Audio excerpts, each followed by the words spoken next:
Wake up, Commanders! This season is bleeding out. A busted-up, aging roster, a limping franchise QB, and a 3-5 record that reeks of defeat. You know what's coming, right? If they lose tonight, the playoffs are gone. But hold up, there's a cast-off defensive end lighting it up against Mahomes. Could he be the one to save us? Don't blink. Because right now, our QB is back with hamstrings at 70%. Is that courage or recklessness? Seattle smells blood. One wrong move tonight, and we're reliving the RG3 nightmare.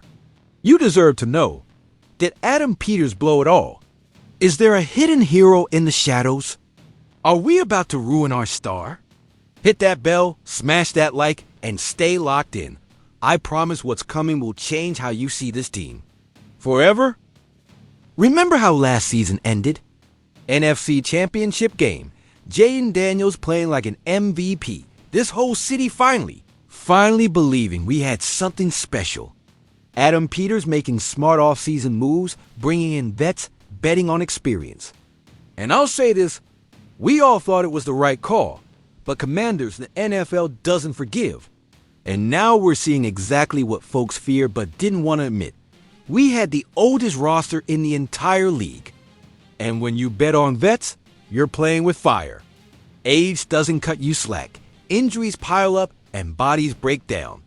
3 wins, 5 losses. Let me say that again so it sinks in. 3-5.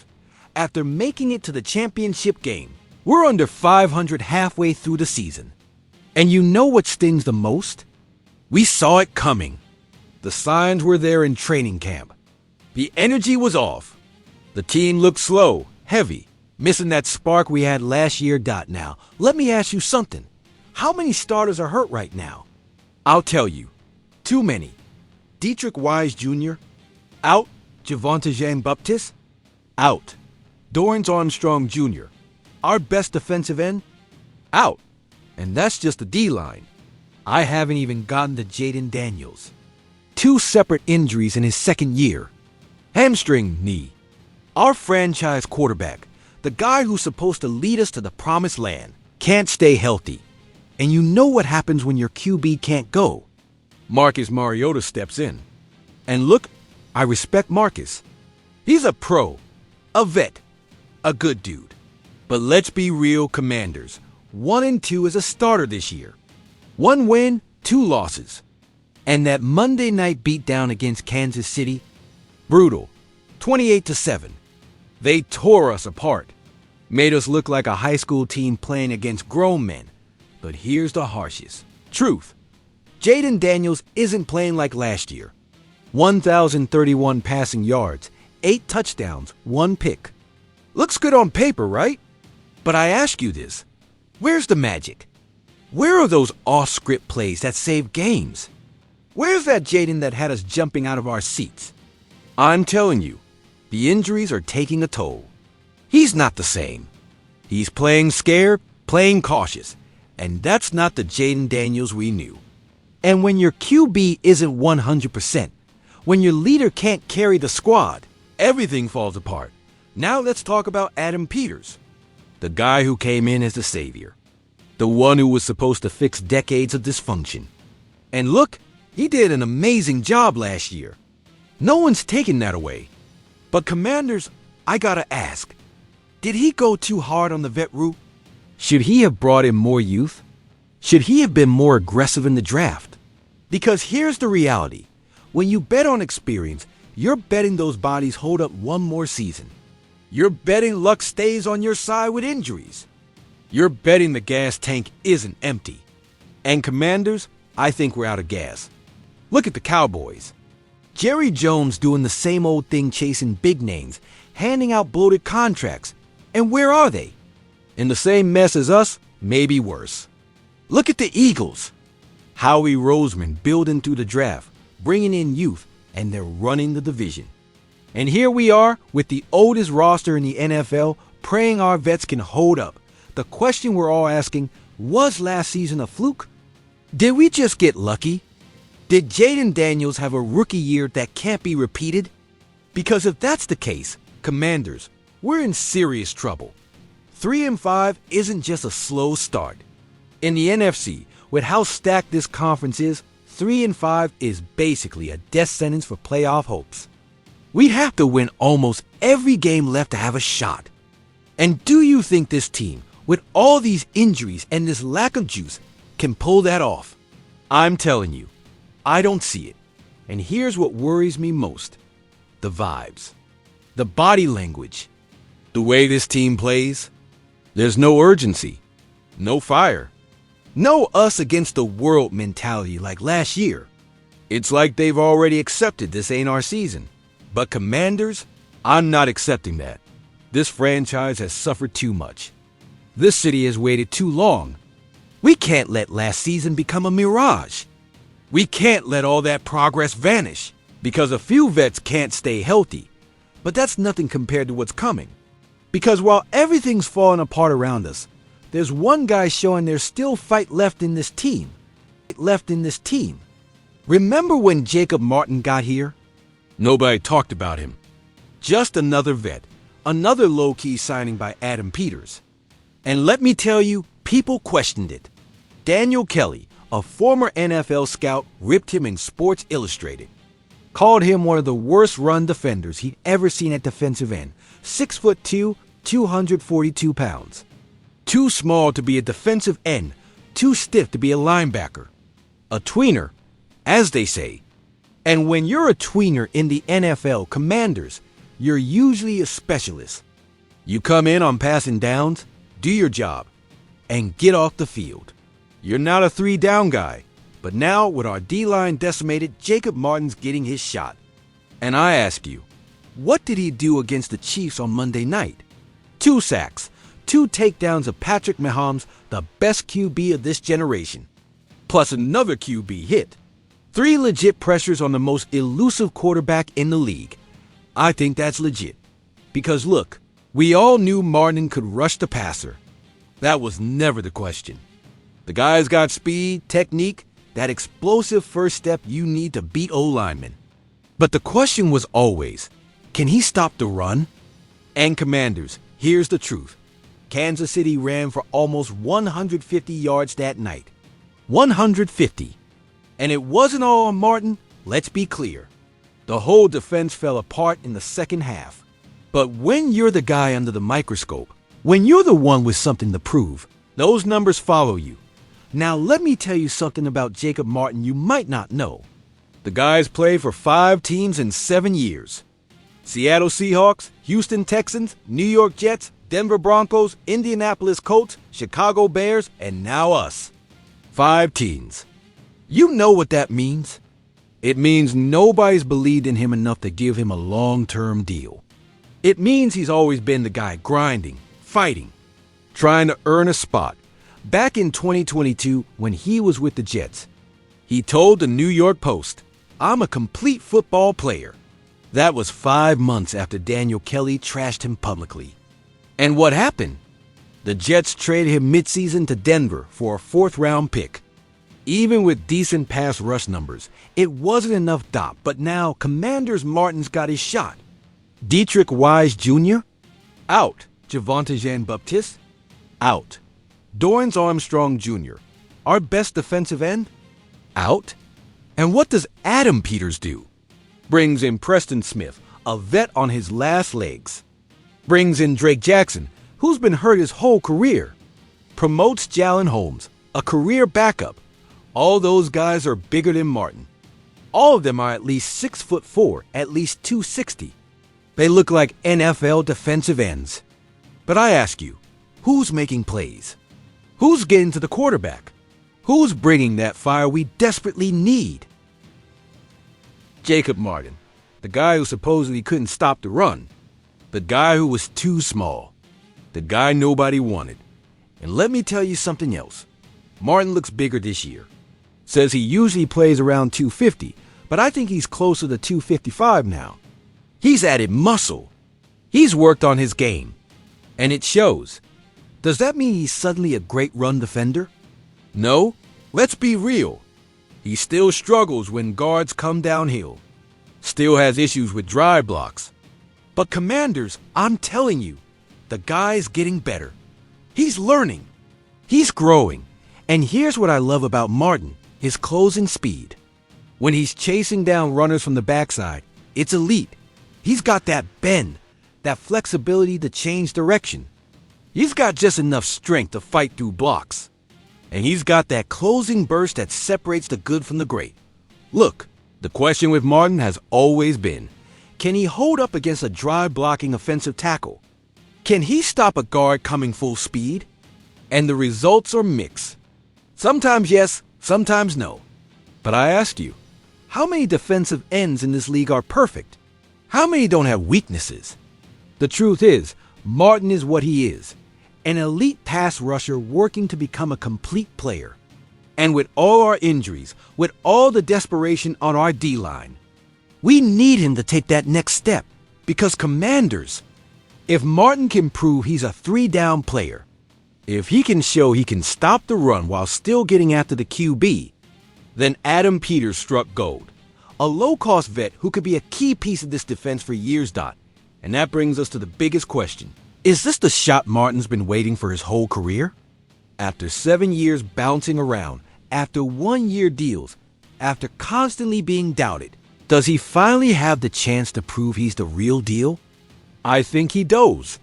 And I think if Martin can seize this moment, if he can show he's more than just a pass rush specialist, then this lost season might at least give us something to build on.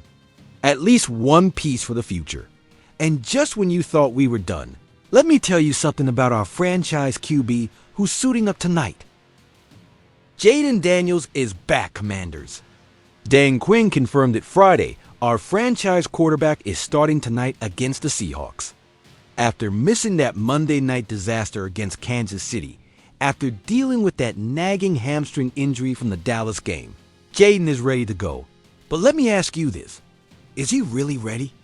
Yeah, he was a full participant in practice on Wednesday and Thursday. That's good. That's what you want to see. But Commanders, this is the same hamstring that pulled him out in the third quarter against the Cowboys on October 19th. The same injury that made him miss 3 games. And don't forget, this is his second injury of the season. He already missed 2 games earlier with a knee sprain from Week 2 against Green Bay. 2 separate injuries. 5 games missed. And we're only in Week 9. Now. Dan Quinn says they're excited to have Jaden back. And I get that. We're all excited. Because Marcus Mariota, with all due respect, is not the answer. 1-2 as a starter. 1 win against the Raiders, losses to the Falcons and Chiefs. And that loss to Kansas City? Humiliating. 28-7. We look like a scout team out there, but here's my concern, Commanders. Are we rushing Jaden back? Hamstring injuries are sneaky. Ask any athletic trainer, any sports doc. Hamstrings are the kind of injury that if you come back too soon, if you don't let it fully heal, it comes back. And when it comes back, it's worse. I'm telling you, we can't risk Jaden Daniels' future just to win a game against Seattle. Let's be real about where we are 3-5. Our playoff chances are slim. We'd need a miracle to make the postseason. So why risk our franchise QB? And let me remind you, Jaden Daniels is the Offensive Rookie of the Year from 2024. The guy who took us to the NFC Championship game in his first season. The guy this entire franchise is built around. And now, in year 2, he's already been hurt twice. 1,031 passing yards, 8 touchdowns, 1 pick. 211 rushing yards, 1 rushing TD. The numbers aren't bad. But I ask you, are those MVP numbers? Are those the numbers of the guy we saw last year? No, and we all know it. Jaden's not playing at the same level. And it's not just the injuries. It's everything around him. The O-line isn't protecting as well. The receivers aren't getting open. The run game isn't clicking. The whole offense looks slow. But Commanders. Here's the hardest truth. When your quarterback isn't 100% physically, it affects everything. It affects his mobility, which is a huge part of Jaden's game. It affects his confidence to escape the pocket. It affects his ability to make those off-script plays that saved us last year. And now he's coming back against Seattle. The Seahawks. A team fighting for their lives in the NFC West. A team that's going to come at him hard. They're going to test that hamstring. They're going to make him move. They're going to see if he's really healthy. I think this is a test. Not just for Jaden, but for the whole organization. Because if Jaden gets hurt again tonight, if that hamstring doesn't hold up, then we need to have some serious conversations about how we're managing our most valuable asset. Look at what happened with Robert Griffin III, another mobile QB, another guy who relied on his athleticism. And we rushed him back after a knee injury in the playoffs. What happened? He got hurt again, and he was never the same. His career basically ended that night. I'm not saying Jaden is RG3. I'm not saying it'll be the same story. But Commanders, the history is there, and we have to learn from it. We can't make the same mistakes we made before now. Dan Quinn is a good coach. Adam Peters is a smart GM. I trust they wouldn't put Jaden at risk if they didn't believe he was ready. But I also know they're desperate. 3-5. The season's slipping away. They need wins now, and that kind of desperation can cloud judgment. It can make you take risks you wouldn't normally take. Because let's be honest, if we were 6-2, if we were leading the division, would Jaden be playing tonight? I'm telling you, probably not. But we're 3-5. We're desperate. And when you're desperate, you roll the dice. The question is this a gamble worth taking? Seattle's going to be a tough game. Prime time on the road, everything on the line. The crowd's going to be wild. The Seahawks defense is going to be hungry. And our quarterback is coming off a hamstring injury after just 2 weeks. But here's what gives me hope. Jaden Daniels is a warrior. The guy's got heart. He's got grit. And if he says he's ready, I believe him. Because I've seen him play through pain before. I've seen him fight through adversity. And he always finds a way. The question is, can the rest of the team step up? Can the O-line give him time? Can the receivers get open? Can the defense slow down Geno Smith and that Seattle offense? Because Commanders, Jaden can't do it alone. He needs help. He needs his teammates to rise up. He needs this organization to back him with a game plan that protects him, that doesn't put everything on his shoulders.